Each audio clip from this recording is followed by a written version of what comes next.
Well, here we are in lesson number 3. Hello. It was pretty crazy towards the end of the last one. Had a big wave come in and wipe out everything. So painting on a boat has its challenges, but I do love it. Monet and Manet both painted on boats, as well as some other well-known artists. I like it, and it's pretty peaceful. Today's a calm day. Oh, the air conditioner is running, so it's making a lot of noise. Sometimes I don't think about the noise that's being made. So here we have the painting. What happened last time was I got to putting some of these haystacks in here, and the haystacks comes from an idea from some famous works, but you know what I'm talking about. Well, let's point out a few things here. First of all, today I don't have anything pre-mixed on my palette. What I have here,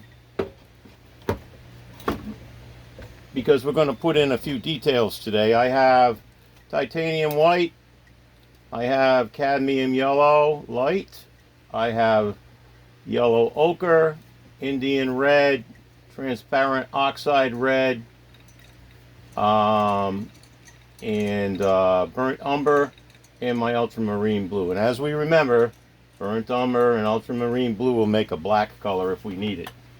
And the reason that I'm only working with a few special colors today is because we want to add some detail. Now we're going to be bringing this to life. One of the things that I wanted to mention is when you do paint in oil and you do the layering effect, the masters would do it. It'd be 7 days before the works would dry, and then they would do the second application. You want to lay down your color. You want to lay down your depth. And what I do every time I paint is I'll sit this in my living room. Well, this is my living room. But at home, I would sit a few pieces. I'm usually working on 3 or 4 pieces at a time into the living room, and I would just look at them, and I'd pour myself a cup of tea or a glass of scotch or a glass of wine, whatever you happen to like.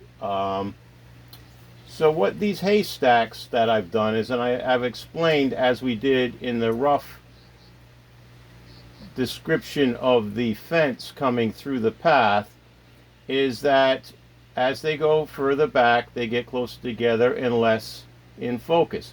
The same thing with the haystacks. This is where I was going when the waves hit.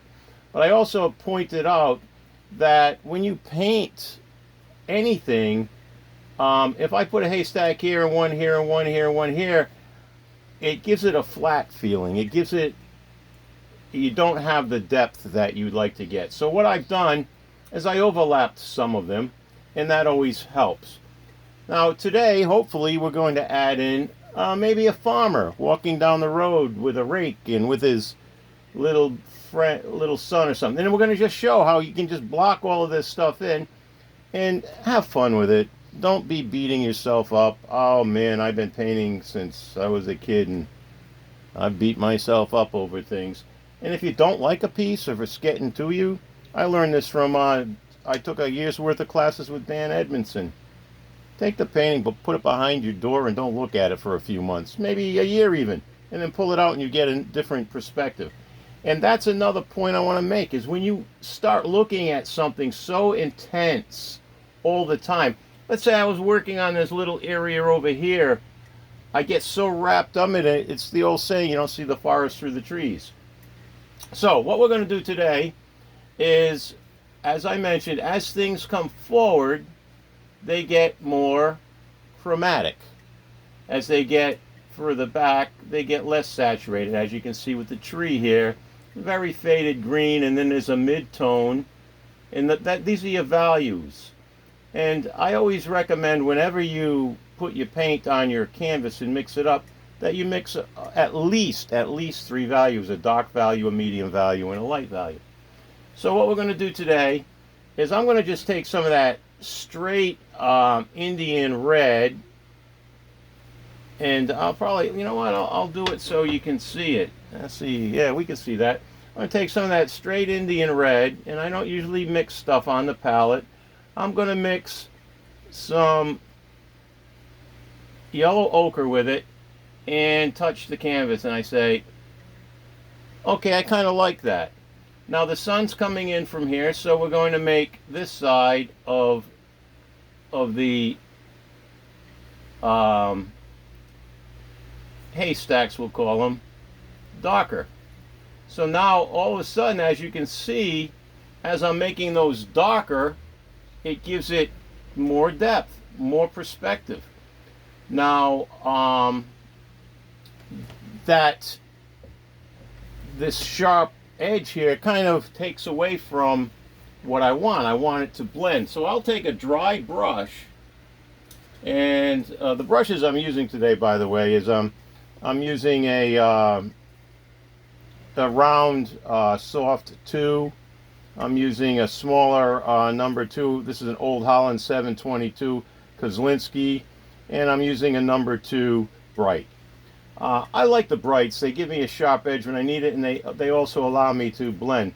This round here I'm going to use to blend, just lightly touch and blend the haystack, because you don't have a sharp edge going all the way around. You just have,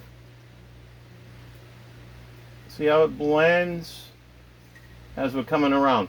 Now I see we got all these haystacks next to the road. I think that we need a couple of haystacks out here. And then once again, when things get further back, they get closer together and smaller, and they have less value. Now if I mix titanium white with this yellow ochre, I decrease the value of it. So let's put let's see how it looks like. That's a little bit too light. And I'm going to mix just a touch of the Indian red from this pile here into it, so that we have a dull back. There we go. Now, just the little indication. And see, as they come forward, they get bigger. As they come forward, notice I'm overlapping. And let's put another one over here. And notice they get bigger as they come forward. And you don't have to be really crazy and really detailed about it. I'm going to get the other side of it, which is the yellow ochre. And it's just a matter of touching it, and it'll blend for you. You know, it's want a little bit lighter than that, so I'm going to mix a little bit of titanium white again with the other side of the haystack. And yeah, this haystack looks a little different in color. It's something you can always go back and change later on. Now, shadow. What are we gonna? This shadow is interesting. Let's see. I'm gonna put another haystack right there. And I notice these have to be a little bit bigger, so I'm gonna make my haystack here a little bit bigger. Not quite as big as this front one. They're going to overlap. This one's going to overlap. This one's going to overlap. So now we have, and think form, think shape. Now we have a group of haystacks, and I'm going to make that side lighter again, because you want a side to be lighter. And understand too, this is very basic. This is just basic knowledge. And you know, as I say, you need dark to show light. Notice the dark behind the get a little bit more of that. This dark pile of hay behind here. If I just make this side darker, which is supposed to be, notice how we now have more atmospheric depth. This is a little out of shape, so you can play around and shape shape everything to your liking. You can play with this for a while. Now, one of the things I started to cover in the last, before the before the wave wiped out everything, and it's really fun painting on a boat. I'm not kidding. So I'm going to take my brush that I just used, my old Holland brush here that I used to blend all of these haystacks, and I'm going to mix up a green for shadow. Now, one of the great colors that I like to mix for shadow is I like to put violet into it. So I don't have any red here. So what I'm going to do is I'm going to make my green. I deliberately did not put any green on. And I'm going to make a green by mixing yellow and blue. Okay, I now have a green. And that green is actually just came out just good enough for my shadow work. So very lightly, I'm going to take a little of this green and I'm going to create the shadows in the grass. And notice how far the light is across the shadows of these, the shadows in the light is across these fence poles. So I want to create the same thing. And remember, do not make your shadows with very sharp edges. Now you can't see that shadow there, but you know that it goes at least to there. So we've got some shadows here. The hill, if we make the shadow going down a little bit like this, it's going to give us the illusion that this hill goes up. So just by a couple simple little touches, we've created shadow and we've created depth just by the size of our hayfield and the shadow and the chromatic color as it's coming forward. Notice you can hardly see all of this in the back. It's fuzzy, so is the fence. You kind of want that. So these fences actually are a little out of proportion. I kind of like crooked fences, and this fence actually looks like it's too like it's falling down, but that's okay. What I'm going to do is I'm going to take some straight burnt umber now, and I'm going to go under the fence pole and make it look more like a crooked fence. And notice just a couple little touches, the difference that it makes.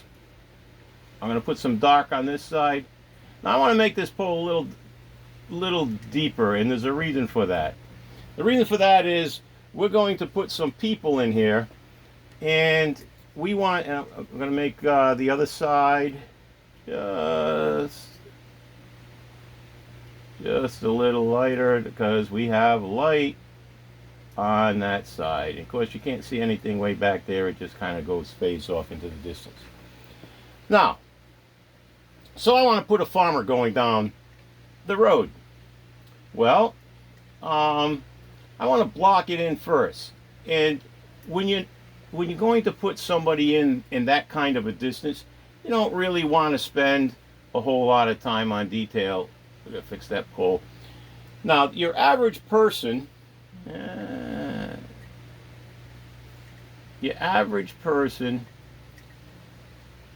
waist goes up to the top of a pole. Of course, all poles are different sizes, different colors. I am going to mix a little light color just to put a touch of light on the top. There we go. So we've got light hitting the top of the fence pole, and there's shadow on the opposite side. So in order to put a person in, I'm going to block a person. Now there's a couple of things that we know about people.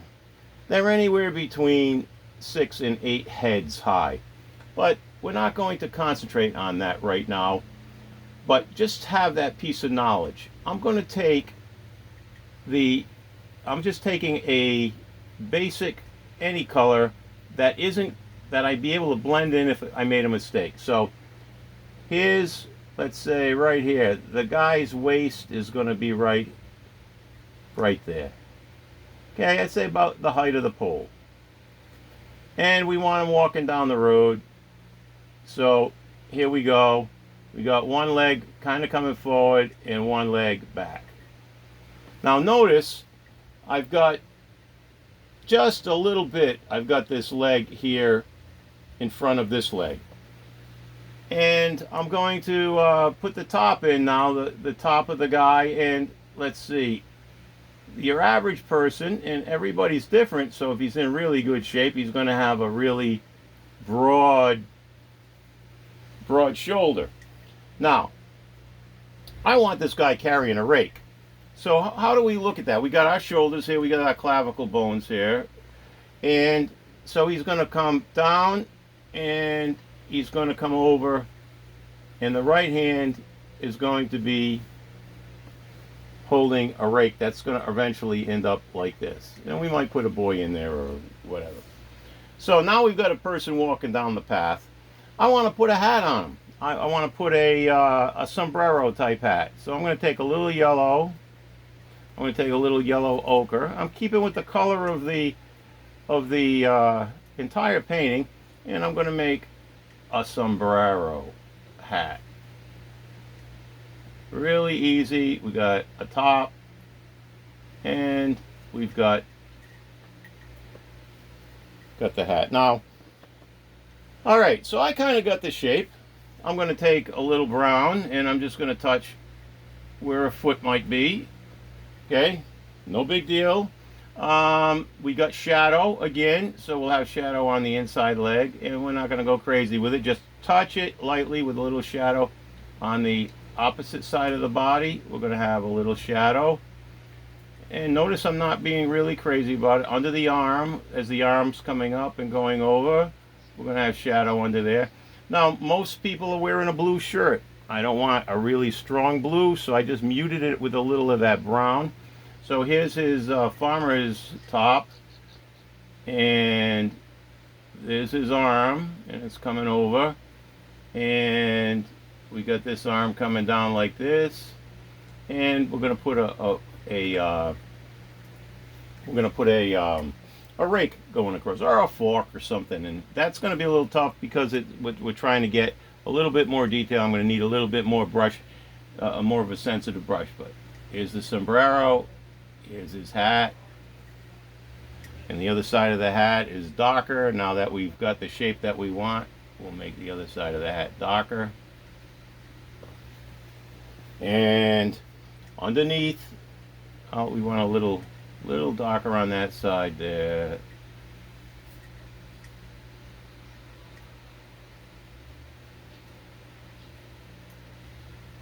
All right. Now, don't go crazy making the face color. We've already got a face color here. But we also have a little shadow under the face. And so I took a little of that blue,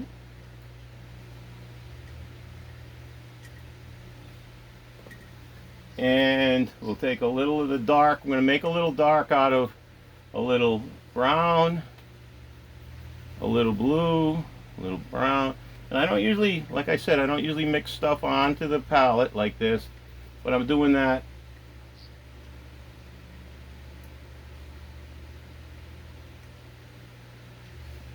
There we go. And we got a little lighter blue on that side of the body because we have light hitting over here. So we got light on his shoulder, a little lighter than that. Got light on the arm here. All right, so there we go. And we got, maybe he's wearing farmer jeans or whatever. And okay, so now we got a guy walking down the road. The hat doesn't have a lot of detail in it, so meanwhile, you know, I'm not using a very big brush, but I'm going to show you this tool here. This is a maul. I bought this on Amazon. I've had lots of them. I made my own out of sticks and whatnot. It's great. It's for when you've got to do something like this and you want to hold your hand steady.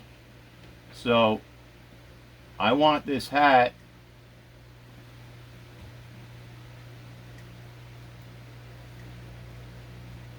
to look more like a farmer's hat. And it's dark under the rim. And now we got a farmer walking down the road. Need shadow over here because we're under the hat.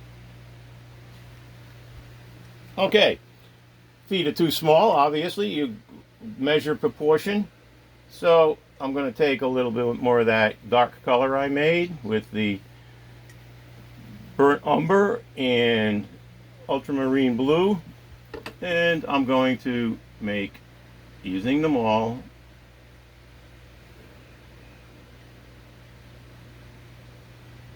there we go. Now we have the farmer. I'm going to put the rake in his arm. Now, one other important thing when we're doing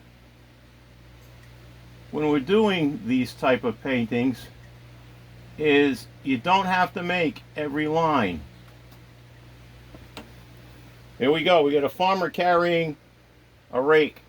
But you know what? He's got a little boy following him. The little boy, I'm going to put a hat on him too.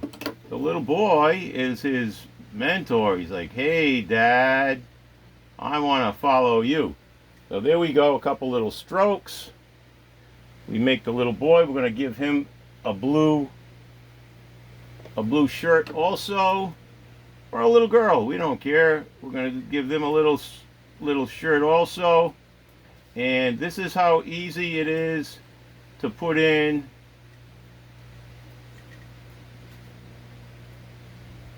now. We got shadow being cast on him.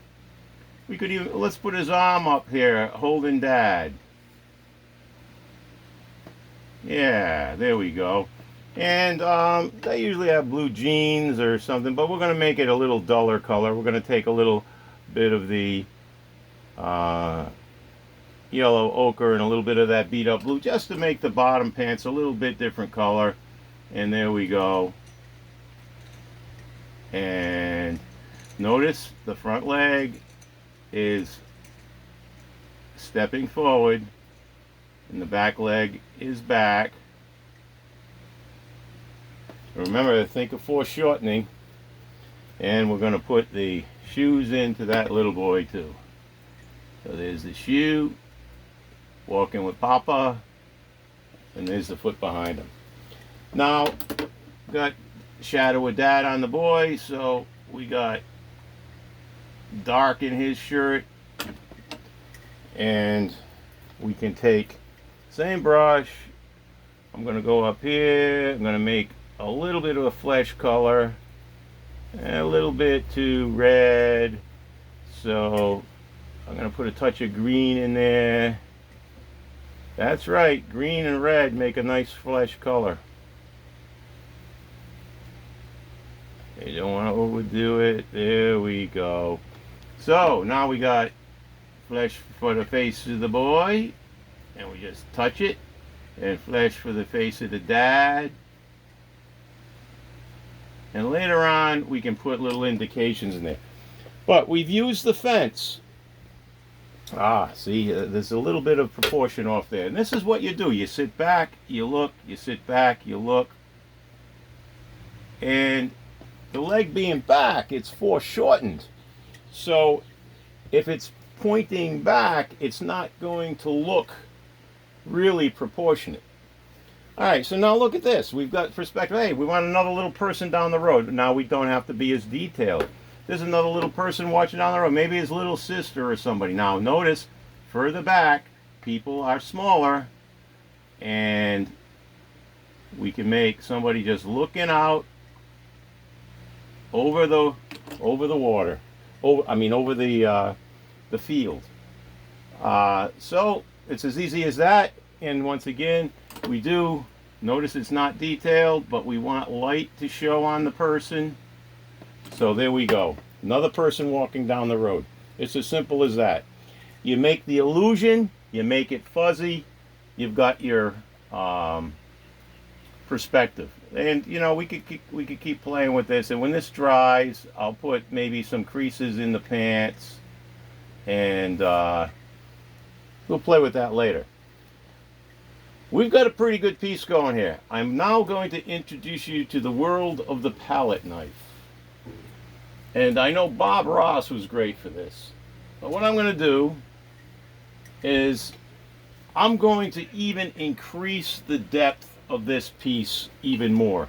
I'm going to put a tree coming up over here that's going to create so much more perspective depth into this. And what I'm going to do is I'm going to take a little of this brown, going to mix it and make almost a blackish brown, because I want my front colors to be dark and black. So I'm going to come up here, and I'm not really focusing too much on what I'm doing. I'm just, or where I'm putting it, other than I want shape. Now notice how that's coming together. I didn't make enough. One of the biggest things we always do when we paint is we never make enough paint for what we want to do. So I'm just touching the palette knife. I'm coming up into the sky, and I just created a tree. Trees are always wider at the bottom. So the other side of the tree has to be light. So I'm going to take some of this white, going to mix it with that brown purplish color, brown blue, and I'm just going to touch this side of the tree, and I'm going to bring it over. All right, and notice I've got kind of a marbly color here. I don't really want to mix it good, and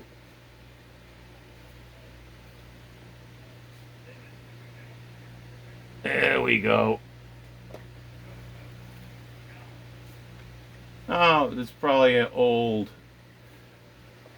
and because I got the palette down here, I can't really give you the entire effect of what I want to do here, because I can't get a bite on the painting there. Now, there we go. We've put this tree in the front, and I want to connect it a little deeper down here into the ground. It's not dark enough. I'm going to make some more of my dark color, and I'm going to mix a little bit of this transparent oxide red with it this time, and there we go. And that'll be my mid ground, my mid color.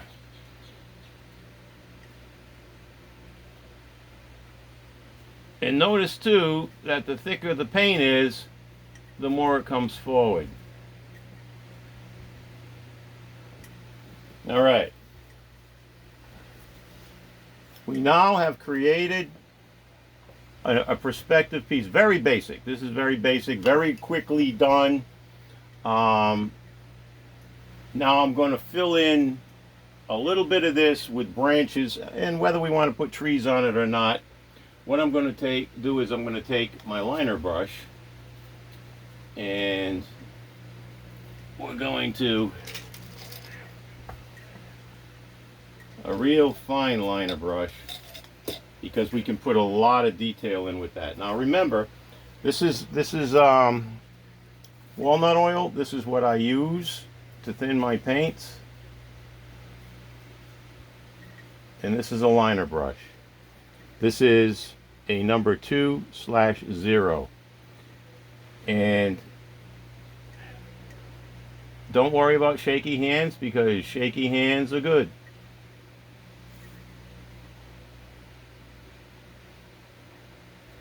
And what we're going to do is we're going to create a little bit more depth just simply by using a liner brush. And you can keep going forever and ever. Just remember, as they go out, they get smaller. You can create all kinds of effects with this liner brush, and I use this a lot on rigging on boats. So here we go. If I were to play with this later, I'm going to do a little bit more liner brush. I want a bigger branch coming up there. And that's the thing about liner brushes. Use the brush to get what you want out of it. Trees are not always straight and in line. They have all kinds of twists and barbs, and this is a good exercise. Once you get here, you can just keep going. And the thing is, if you mess up, you can always paint over it. That's a nice thing about oils. So I hope you've enjoyed this series of lessons in perspective. And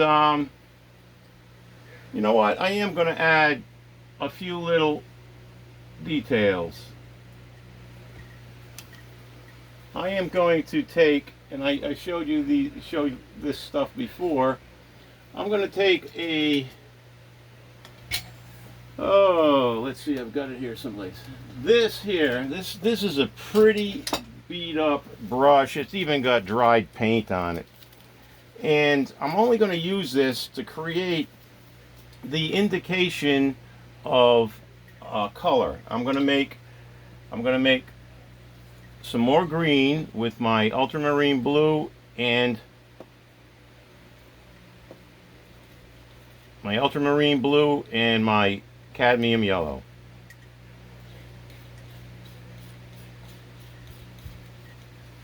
Now there's my dark green.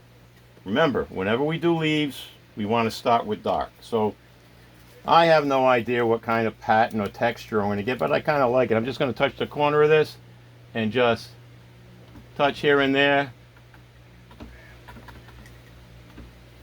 Kind of gives a feeling of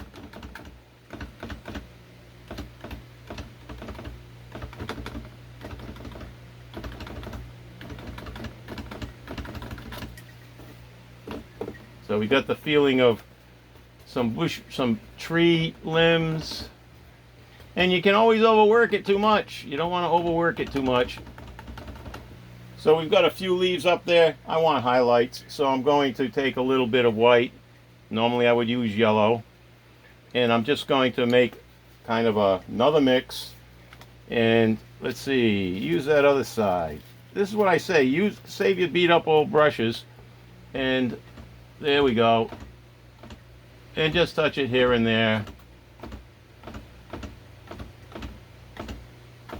Now you've got a tree, and there's a tree. Maybe the tree has had a few bad days, and the leaves are kind of falling off. And notice my tree is too wide here. These are the things that you do. You sit back and you look at things. So I'm going to increase the width of the tree. And I also think I want to say, hey, this tree has a big chunk coming off one side too. Maybe it's having a little trouble with its life. It just looked like it was really too lonely just sitting there like that. And I'm using the liner brush, and you could beat this up forever. I like throwing a couple dead pieces. You always have, wherever a tree comes down like this, you have that little loop, that little hook where branches like to hang out and play. Now I could go back and play with this a lot, and we could keep putting branches in and branches and more branches. As you can see, you can really play with it a lot, and that's what you should do. You should just keep playing with it. I can fill in this tree. As long as I keep doing this, I'll end up with so many branches that I can lay some more leaves on the top of this, and that's probably what I might do. Who knows? So if I had, you know what, I'm going to do this. I'm going to put some yellow on it because I want to bring out the chromatic part of coming forward. So I'm going to use a cadmium yellow deep, which has more of an orange feel to it. There we go. And I'm going to use a different brush because this is pretty beat up, but it isn't really giving me the texture I want. So hey, we do what we can. We use what we got. I keep all of these chip brushes, and I've got a bunch of them everywhere, but okay, I like this brush. This is a beat up old rusty brush that was on the back of my boat. I'm going to use that to add color to the tree. Okay, there's my yellow. I didn't want to do that, but I'll save that for something else later. Okay, I'll wipe my... There we go. Now I've got myself a warmer green than what's in the rest of the painting. Not quite as bright as I would like it. I'll use a little bit more yellow, more cad yellow. Now I got two values here. I never put the palette up like that before, so it's kind of... So I'm going to take some more of the dark, and I'm going to mix it with a little bit of brown, and I'm just going to... There we go. There's more like what I want. Okay, there's the tree filled with more color, because this is a much better brush to get what I want. And that's why I say play with your brushes. Now I'm going to just tap in to my little yellower mix that I made, and I'm going to create just the highlights where I want them. And now the tree has come to life. You can see where the light's hitting the tree, where branches go out and you can't see branches anymore, but you can just see the tree. And there we go. We have a finished painting. Well, it can be played with. We can beat up our paintings until the cows come home. Oh yes, I want to bring focus into this corner, and I intentionally put the dark in here last week, but that still seems kind of flat to me. So I want to create a little bit more depth.